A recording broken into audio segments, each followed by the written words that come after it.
Assalamualaikum warahmatullahi wabarakatuh. Pertama dan utama, marilah kita ucapkan puji syukur kita ke hadirat Allah Subhanahu wa taala yang telah memberikan kesehatan, keselamatan, umur, rezeki kepada kita semua.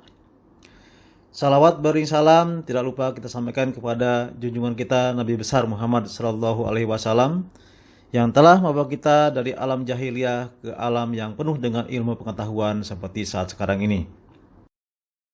Yang saya hormati Bapak Insinyur Gunadi Widi Nur Cahyo MSc PhD sebagai dosen pengampu mata kuliah Filsafat Ilmu.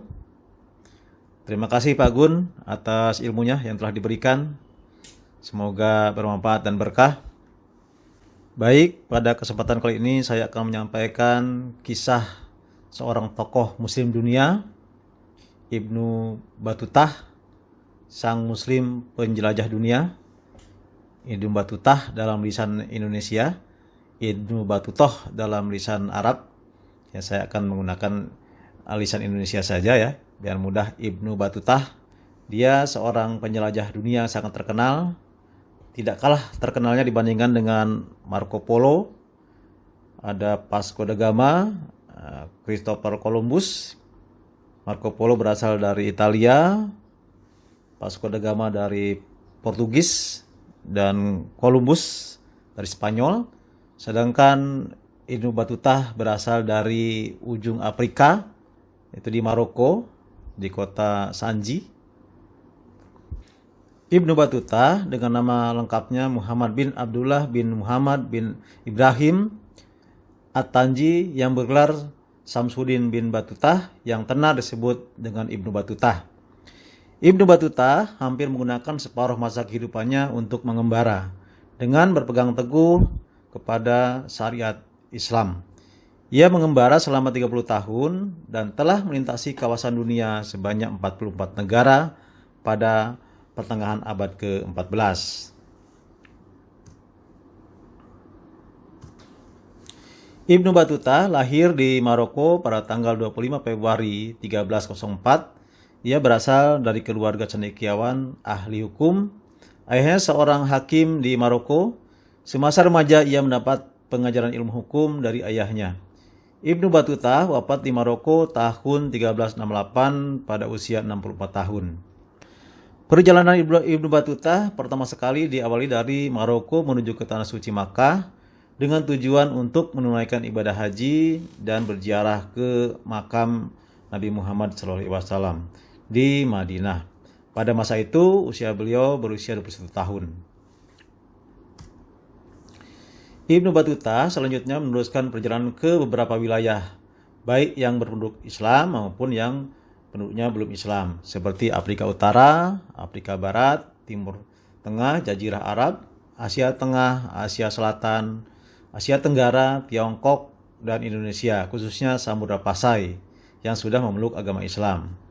Selama perjalanan, Ibnu Batutah mengamati keadaan sosial, kebudayaan, ekonomi, dan agama di tempat-tempat yang pernah ia kunjungi, kemudian ditelaah dan ia pelajari.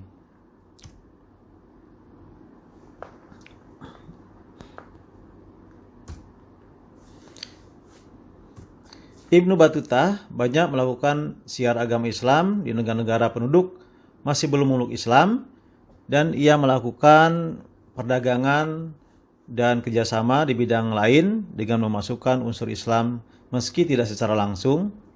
Ibnu Batutah selain ahli ilmu agama juga dia ahli ilmu hukum, ahli ilmu geografi, dan ahli ilmu pengobatan. Ibnu Batutah ingin apa yang ia miliki dipelajari oleh orang-orang di kawasan yang pernah ia kunjungi, dan ia ingin mempelajari budaya daerah tersebut yang sesuai dengan keyakinannya, yaitu agama Islam. Ibnu Batutah dalam melakukan perjalanan sebagai musafir dengan cara yang berbeda. Pertama, ia bergerak sebagai seorang penziarah menuju ke kota Makkah dan Madinah.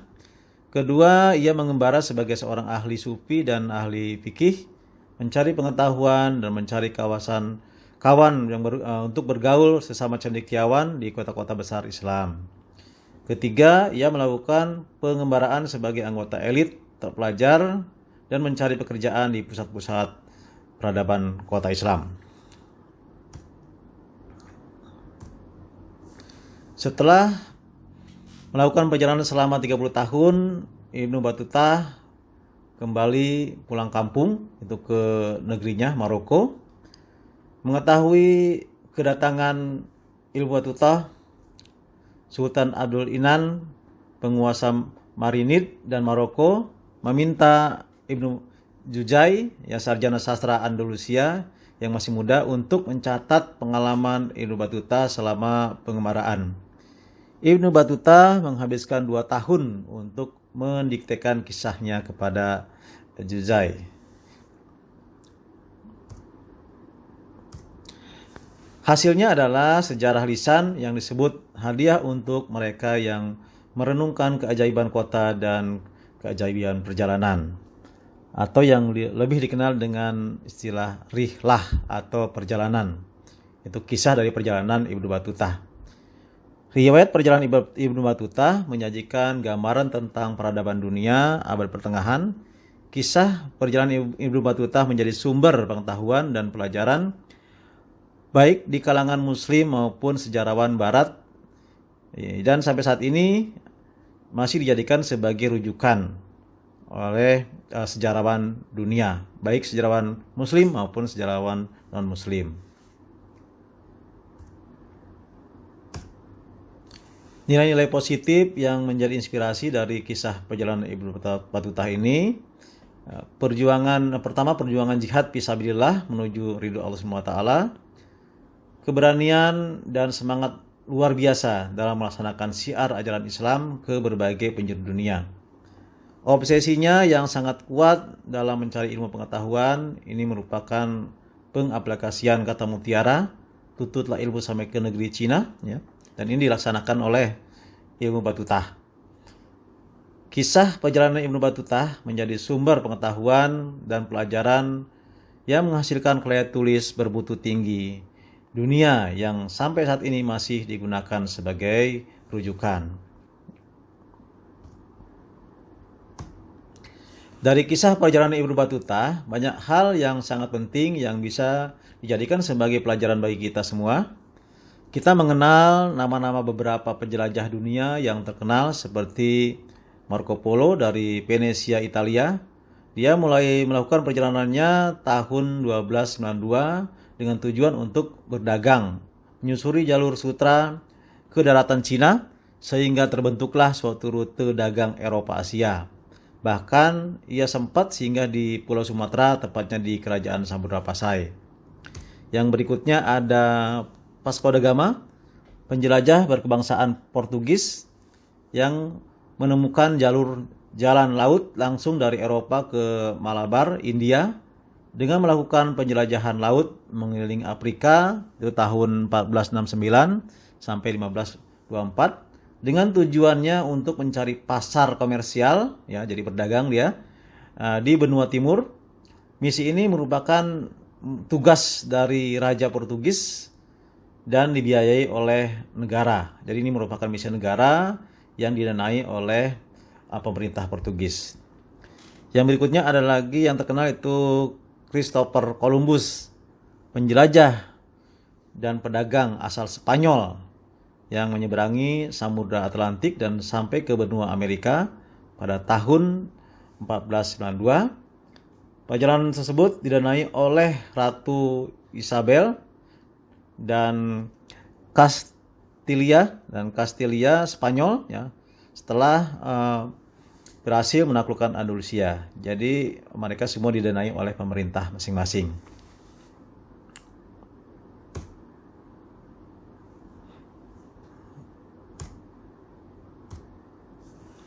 Ibnu Battuta menjadi sangat terkenal di dunia karena dia punya catatan tentang dunia, khususnya Sumatera, dan punya cerita tentang Pulau Jawa yang dicatat dalam kitabnya Rihlah yang sangat terkenal. Itu dicatat pada abad ke-8 Hijriah atau tahun 700-an Hijriah atau sekitar abad ke-14 ya, atau 14 Masehi ya, tahun 1300 1300-an ya, Masehi. Berarti jauh sebelum masa penjelajahan Vasco da Gama dan Christopher Columbus. Jadi dia lebih dahulu Ibnu Battuta mendarat atau sampai di Pulau Sumatera. Jadi dia lebih duluan ya ketimbang Christopher dan Vasco da Gama. Namun Ibnu Battuta sangat berbeda dengan penjelajah lain yang sangat mencolok ya, antara yang dilakukan Ibnu Battuta dan karyanya dengan para petualang dan para penjelajah dunia yang menemukan jalan Eropa Asia termasuk Asia Tenggara yang sebelumnya ke India.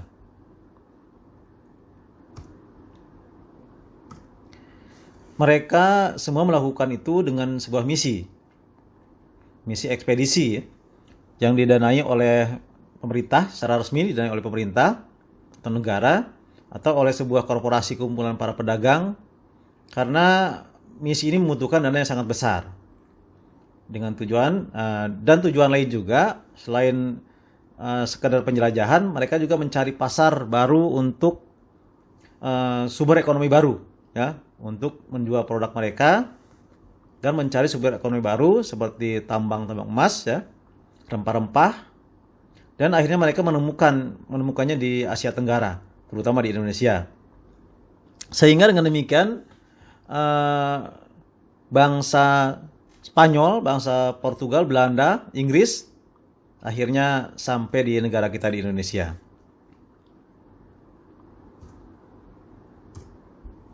Namun Ibnu Battuta tidak demikian. Inilah yang menjadi perbedaan dengan penjelajah dunia lainnya. Inilah yang menjadi keinginan dan gagasan beliau juga untuk berpetualang dengan cara yang berbeda.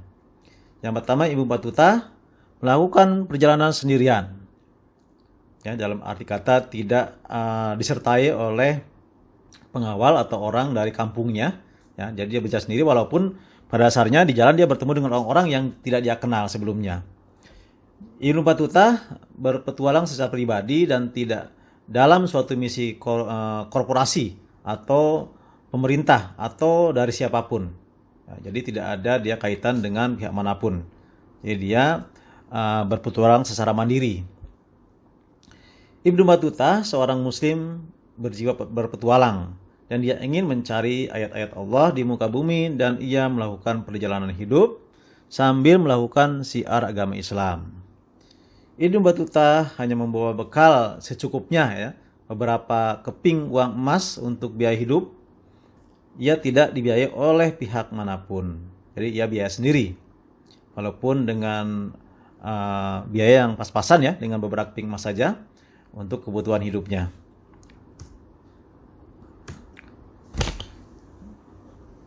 Dalam kitabnya Rihlah, ia mencatat beberapa hal yang sangat penting yang menjadi pemikiran beliau dan dapat dijadikan sebagai ibrah bagi kita saat ini. Jadikan pelajaran kita, bacaan petunjuk bagi kita saat ini. Yang pertama bahwa pada saat itu dia menyatakan di bukunya, di kitabnya, bahwa dunia Islam ini terbagi dua bagian, yaitu ada dunia politik dan dunia sosial. Kemudian ia telah di dunia politik adanya perebutan kekuasaan, sehingga hal ini sangat tidak nyaman atau sangat kurang mengenakan. Karena kondisi politik ini sangat tidak ideal, ya, sering berubah-ubah dan terjadi kekacauan politik di mana-mana. Sedangkan aspek yang kedua itu ada aspek sosial, kemasyarakatan. Umat Islam yang saat ini dimanapun ia berada, secara umum masih baik dan masih ideal. Jadi secara sosial masih baik dan masih ideal. Sampai saat ini masih terpelihara ya nilai-nilai Islamnya. Sebagai bukti di negeri manapun ia singgah, masyarakatnya masih mengamalkan nilai-nilai Islam.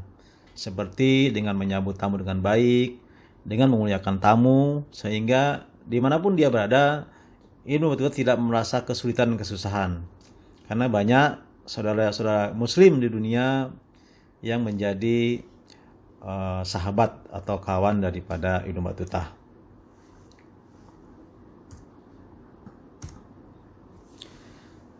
Berikutnya, masih kuatnya nilai-nilai keumatan seluruh umat muslim di negara manapun merasa satu umat, yaitu umat muslim, di mana ia singgah di negeri-negeri di dunia, ia selalu dijamu, disambut dengan baik, dengan ramah tamah, sehingga ia tidak merasa kesusahan selama berpetualang.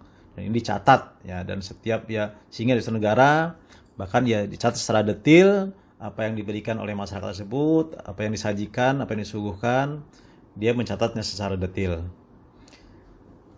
Berikutnya konsep Ibnu Sabil atau musafir. Ya, saat itu masih dijalankan oleh umat Islam, ya, berupa kesukarelaan orang per orang untuk memberikan bekal kepada kaum musafir yang hendak melakukan perjalanan jauh. Jadi secara sosial, ya, walaupun politik tidak stabil, ya, kacau balau, tapi tetap secara sosial masyarakat masih memegang nilai-nilai Islam, ya, masih memegang ajaran Islam, ya, itu dengan memberikan hak-hak Ibnu Sabil, dengan memberikan jamuan, dengan memberikan pelayanan kepada tamu yang datang, ya. Jadi ini merupakan nilai-nilai Islam yang saat ini mungkin sudah pudar, ya, sudah pudar di kalangan masyarakat Islam kita. Berikutnya, di berbagai kalangan umat Islam adanya pengorganisasian. Ini saat itu, ya. Saat itu adanya pengorganisasian terkait hak-hak Ibnu Sabil yang sifatnya sosial. Jadi bukan dikelola oleh pemerintah, tapi dikelola oleh sekelompok masyarakat secara mandiri. Karena mereka masih taat dan masih melaksanakan nilai-nilai Islam. Seperti diberikannya penginapan gratis untuk para Ibnu Sabil, ya, penyambutan tamu yang datang, ya, dan masih memegang teguh nilai Islam seperti memuliakan tamu. Demikian tadi kisah seorang tokoh muslim dunia, Ibnu Battutah. Semoga kita dapat mengambil ibrah atau pelajaran dari kisah tersebut. Semoga bermanfaat, semoga menambah ilmu pengetahuan bagi kita semua. Mohon maaf atas segala kekurangan. Wabillahi taufik wa hidayah. Wassalamualaikum warahmatullahi wabarakatuh.